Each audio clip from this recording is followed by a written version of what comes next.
Assalamualaikum warahmatullahi wabarakatuh. Kami dari kelompok 1. Halo, perkenalkan, nama saya Diana Kamila. Ini saya Ferry Ferdiansyah. Saya Michelle Sania Maru. Saya Muhammad Fadel. Nama saya Feren Veronica. Dalam mata kuliah manajemen strategi ini, kelompok kami mendapatkan materi pertemuan pertama, yaitu mengenai pengantar ekonomi strategi. Kelompok kami mendapatkan 5 jurnal, yang dimana yang pertama Journal of International Audit Penrose Ekonomi dan Strategi Manajemen, yang kedua Jurnal Siasat Bisnis Literatur Review Kolaborasi Manajemen Strategik dengan Ilmu Ekonomi, yang ketiga Jurnal Manajemen Strategi dalam Menghadapi Era Globalisasi, yang keempat Jurnal Konsep Manajemen Strategik sebagai Paradigma Baru di Lingkungan Organisasi Pendidikan, yang kelima Jurnal Perencanaan Strategi Manajemen Stakeholder untuk Program Implementasi ERP di PTPN X. Berikutnya saya akan menjelaskan tentang latar belakang dalam bidang ekonomi, khususnya di lingkungan bisnis yang mengembangkan manajemen strategik secara teoretis dan praktis. Manajemen strategik telah cukup lama dikenal dan dikembangkan. Mungkin ada sedikit keraguan bahwa ekonomi telah menjadi suara dominan dalam percakapan para ahli strategi secara terus-menerus. Setidaknya sejak 1980 dan mungkin bahkan lebih awal. Ada banyak alasan untuk ini. Di antaranya yang jelas adalah bahwa ekonomi menyediakan bahasa yang relatif jelas dan sejumlah wawasan yang bermanfaat, memungkinkan para pakar strategik untuk menafsirkan berbagai kinerjanya dalam jangka waktu yang panjang antara perusahaan, misalnya dengan cara masuk, keluar, dan mobilitas hambatan. Dan bahwa secara umum sejumlah masalah strategi dasar cocok secara alami untuk perlakuan ekonomi. Pada masa sekarang, dunia bisnis menghadapi beberapa tantangan besar, yaitu era globalisasi. Dalam ekonomi global, perusahaan harus menanggapi kecenderungan pasar seraya tetapi bertanggung jawab juga untuk melindungi lingkungan. Mereka juga harus memusatkan perhatian pada pelanggan jika mereka ingin berhasil di pasar global tersebut. Proses manajemen strategis membantu organisasi mengidentifikasikan apa yang ingin mereka capai dan bagaimana seharusnya mereka mencapai hasil yang bernilai. Besarnya peranan manajemen strategis semakin banyak diakui pada masa-masa ini dibandingkan dengan masa-masa sebelumnya. Maka dari itu kiranya perlu diuraikan strategi-strategi yang selayaknya dilakukan perusahaan-perusahaan dalam menyongsong era globalisasi ini. Peran manajemen stakeholder juga penting. Penelitian dilakukan dengan tujuan membuat perencanaan strategik manajemen stakeholder untuk program implementasi ERP di PT Perkebunan Nusantara X1. Merencanakan pengelolaan stakeholder merupakan hal penting karena apabila stakeholder yang terlibat dalam program telah diidentifikasi dengan jelas, maka akan memudahkan Project Management Office dalam menentukan langkah berikutnya. Pengelolaan stakeholder yang baik dapat meningkatkan performa proyek menjadi lebih baik. Di sini saya akan menyebutkan beberapa poin rumusan masalah dalam penelitian ini. Yang pertama, apa kaitannya ekonomi dengan strategik? Yang kedua, bagaimana manajemen strategik dalam menghadapi era globalisasi pada saat ini? Yang ketiga, bagaimana peran manajemen stakeholder? Dalam penelitian ini menggunakan metodologi kualitatif deskriptif dengan literatur terkait hasil penelitian, sejarah, pedoman organisasi, kebijakan, dan pendapat para pakar manajemen organisasi.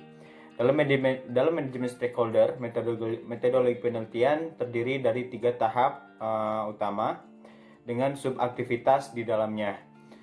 Metodologi dibuat berdasarkan tahapan manajemen stakeholder yang ada di dalam PMBOK. Tahapan tersebut yang pertama persiapan, yang kedua mengidentifikasi stakeholder, dan yang ketiga merencanakan manajemen stakeholder. Oke, selanjutnya masuk ke dalam teori manajemen strategik.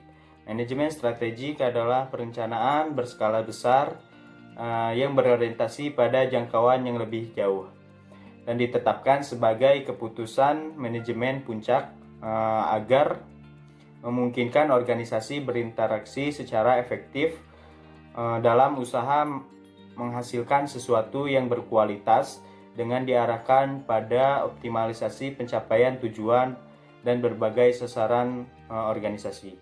Selanjutnya, model ekonomi secara alamiah mengabstraksikan situasi kompleks yang dihadapi oleh individu dan perusahaan. Oleh karena itu, aplikasi pemikiran ekonomi membutuhkan kreativitas dan penanganan yang cermat.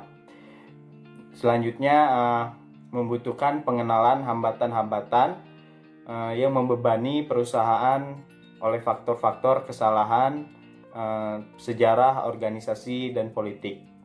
Walaupun ekonomi secara keseluruhan menempatkan proses yang dibuat dan diubah dalam tindakan dan hasil, namun proses mengelola implementasi suatu keputusan strategi bersaing atau perubahan secara alamiah dari organisasi internal seringkali merupakan kerangka sukses perusahaan. Strategi berhubungan dengan masalah-masalah besar yang dihadapi oleh perusahaan, bagaimana memformulasikan dan mengimplementasikan suatu strategi yang sukses, bagaimana perusahaan mencurahkan perhatian untuk hal tersebut.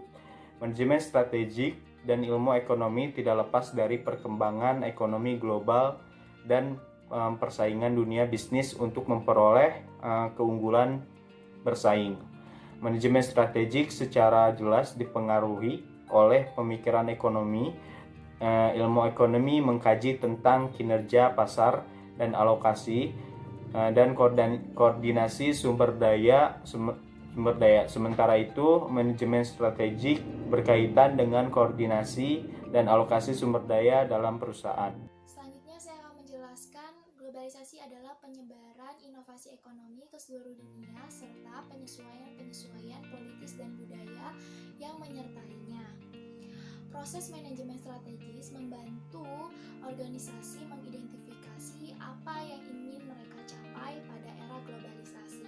Dalam manajemen strategi, menyongsong era globalisasi yang dapat diterapkan oleh perusahaan-perusahaan antara lain yang pertama adalah persaingan global dengan lini yang luas. Strategi ini diarahkan untuk bersaing di seluruh dunia dengan lini produk industri yang lengkap dengan memanfaatkan sumber keunggulan bersaing global guna mencapai diferensiasi atau posisi biaya rendah secara keseluruhan.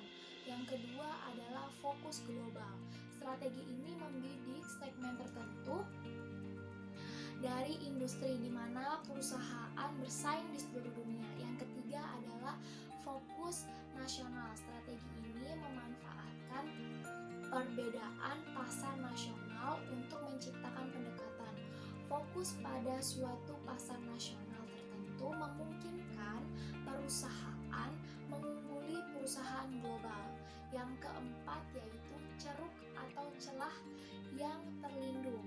Strategi ini mencari negara-negara di mana pemerintah menghalangi pesaing-pesaing tingkat dunia dengan cara mengharuskan penggunaan komponen lokal dengan banyak dalam satu produk, meningkatkan tarif yang lebih tinggi dan sebagainya, sehingga dengan adanya strategi ini perusahaan dapat menangani pasar-pasar tertentu yang mempunyai perbatasan seperti ini dan memusatkan perhatian yang sangat besar pada pemerintah negara tuan rumah guna memastikan bahwa perlindungan tersebut tetap berlaku.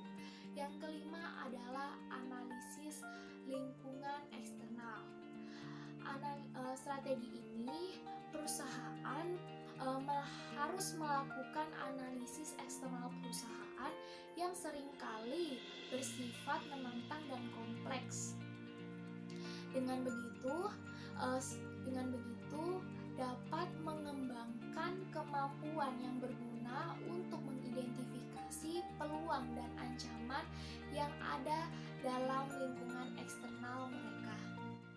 Selanjutnya yang keenam adalah analisis lingkungan internal. Pada strategi ini, perusahaan ditantang untuk menggunakan keunggulan bersaing yang dimiliki saat ini, sementara secara bersamaan juga menggunakan sumber daya, kemampuan dan kompetensinya untuk mengembangkan keuntungan yang relevan di masa depan. Yang ketujuh adalah strategi tingkat bisnis. Strategi ini menekankan tindakan yang harus diambil untuk menyediakan nilai bagi konsumen dan mendapatkan keunggulan bersaing melalui pendayagunaan kompetensi inti dalam pasar suatu produk tertentu. Melanjutkan pemaparan materi dari teman saya, strategi selanjutnya yaitu strategi tingkat perusahaan. Adalah tindakan yang diambil untuk mendapatkan keunggulan bersaing melalui pemilihan dan pengelolaan sejumlah bisnis atau usaha yang bersaing dalam beberapa industri atau pasar produk. Selanjutnya itu strategi akuisisi dan restrukturisasi. Akuisisi merupakan strategi yang populer digunakan perusahaan untuk membangun kekuatan pasar, mengatasi hambatan masuk, menghindari biaya yang berkaitan dengan pengembangan produk dan pemasarannya, mempercepat kepemilikan perusahaan baru, mengurangi risiko memasuki bisnis baru, mendiversifikasi perusahaan dengan lebih cepat, menghindari tekanan persaingan, dan datangnya dari perusahaan akhir. Sedangkan restrukturisasi yaitu merupakan suatu strategi yang digunakan perusahaan untuk merampingkan perusahaan dengan cara merubah komposisi bisnis perusahaan atau struktur keuangannya. Strategi selanjutnya yaitu strategi internasional, berhubungan dengan penjualan produk kepada pasar di luar atau pasar luar negeri. Strategi internasional biasanya berusaha memanfaatkan 4 peluang penting, yaitu potensi peningkatan ukuran pasar, peluang pengembalian investasi yang besar, skala ekonomis, dan pengetahuan dan potensi keunggulan lokasi.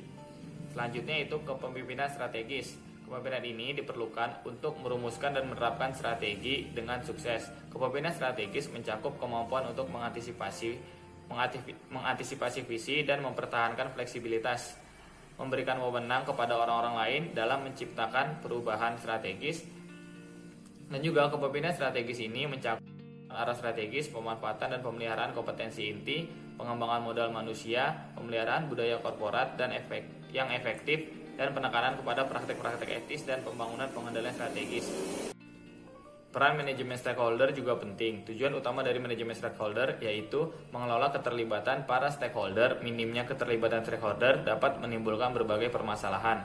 Salah satunya yaitu memungkinkan munculnya konflik karena perbedaan sudut pandang antar stakeholder yang dapat mempengaruhi waktu, biaya, dan kualitas produk. Tahapan manajemen stakeholder adalah 1. Melakukan analisis, yaitu teknik yang digunakan untuk menganalisis stakeholder. Berikut adalah submetodologi di dalam tahapan stakeholder analisis. Tahap 1. Mengidentifikasi yang berkepentingan dalam proyek. Dari tahap 1 ini akan menghasilkan daftar stakeholder yang terlibat di tiap proyek. Tahap kedua yaitu memetakan hubungan formal stakeholder yang akan menghasilkan hasil pemetaan berupa Volmar chart. Tahap ketiga yaitu mengidentifikasi interest yang akan menghasilkan daftar interest stakeholder. Tahap keempat, menganalisis power atau resource stakeholder yang akan menghasilkan daftar resource stakeholder tersebut.